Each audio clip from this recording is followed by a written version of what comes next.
Te voy a explicar absolutamente todo lo que sucede en el carcinoma ductal en la mama, qué pasa en fase activa, qué pasa en fase de reparación, PSLA, epicrisis, PSLB.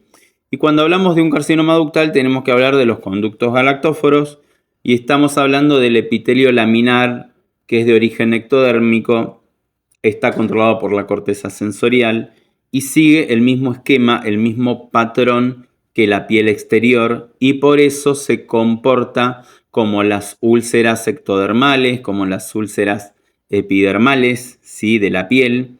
Y durante la fase de conflicto activo, durante la fase de estrés simpático-tónica, hay una hiposensibilidad, hay entumecimiento, puede haber pérdida de memoria a corto plazo. Eso es típico de todos los conflictos de separación que pueden extenderse hasta la PSLA, o sea, hasta que comenzamos con la fase de reparación, ¿sí?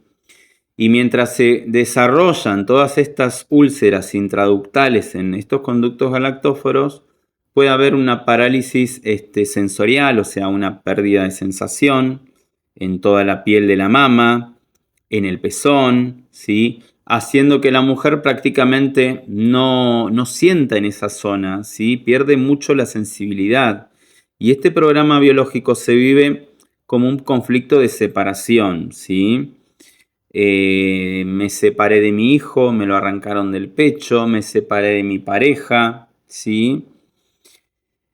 Es una pérdida de sensación de alguien esencial para esa mujer, ¿está? Y tenemos que entender que la mama es el órgano que está al servicio del otro, del lactante, y conecta a la mujer con el nido.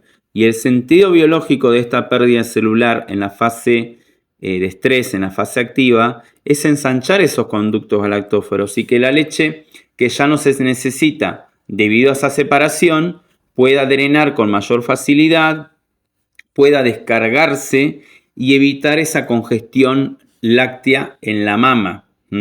Por eso la ulceración suele pasar desapercibida, ¿sí? Y por otro lado, cuando el conflicto es muy intenso y muy prolongado, esa ulceración persistente de los conductos va a llevar a la contracción de esos conductos galactóforos. Se van a formar una especie de nódulos cirrosos. Eso va a generar una sensación de tirones, como de jalones en la mama, dolor, ¿sí?, retracción del pecho, retracción del pezón, incluso se puede ver hasta el pezón invertido. Y un pecho que se ve, que se va haciendo cada vez más pequeño, ¿sí?, por las cicatrizaciones repetidas en esa fase de curación pendiente, en la PSLB. Y eso es lo que en medicina convencional, cuando se detecta, se diagnostica como cáncer ductal. Ahora bien, lo importante es entender qué sucede cuando el conflicto se resuelve y entramos en una fase de reparación. ¿Está? En esa primera fase de reparación, en esa PSLA, se van a empezar a inflamar la mucosa de esos conductos galactóforos, ¿sí?, justo en el área donde estaban esas úlceras. Todo ese tejido perdido por la ulceración se va a empezar a reponer mediante la proliferación de células nuevas. La mama se empieza a inflamar bastante, empieza a aumentar su tamaño, el volumen, ¿sí?, se enrojece, está caliente, pica, hay escozor. Al mismo tiempo empieza a regresar la sensibilidad muy fuerte, ¿sí?, de forma exagerada. Hay hiperestesia, hay comezón intensa, prurito, hay dolor, ¿sí? Y además se forma secreción, se forma mucha secreción de líquido y que no puede salir bien por la mama porque los conductos galactóforos están atrofiados, ¿sí?, por esa cicatrización, y se empieza a acumular esa secreción detrás del pezón y empieza a generar inflamación. Y ahí aparece también el diagnóstico de cáncer intraductal, ¿sí?, con esa inflamación.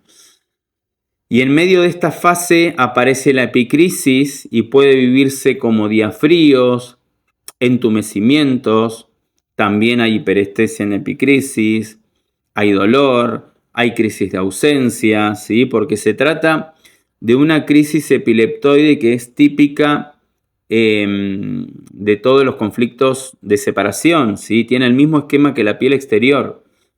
Y luego cuando pasamos a la PCLB, después de la epicrisis, en la segunda parte de la reparación, esa inflamación comienza a bajar, la mama empieza a encogerse nuevamente, se retrae, se endurece progresivamente y termina quedando un poco más pequeña que la otra mama.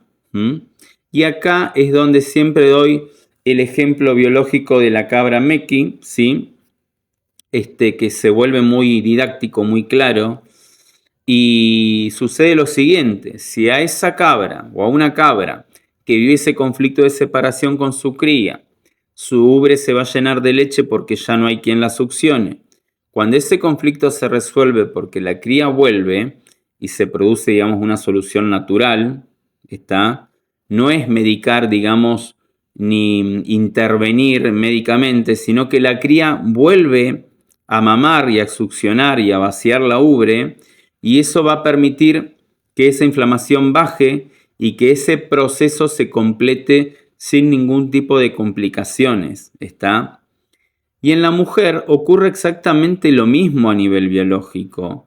Lo que sucede es que muchas veces no entendemos este proceso, entonces en la fase de reparación la mama se empieza a inflamar porque hay mucha secreción y lo natural sería que el bebé, la pareja o simbólicamente quien volvió al pecho y se retomó ese contacto, succione esa leche para evitar la congestión.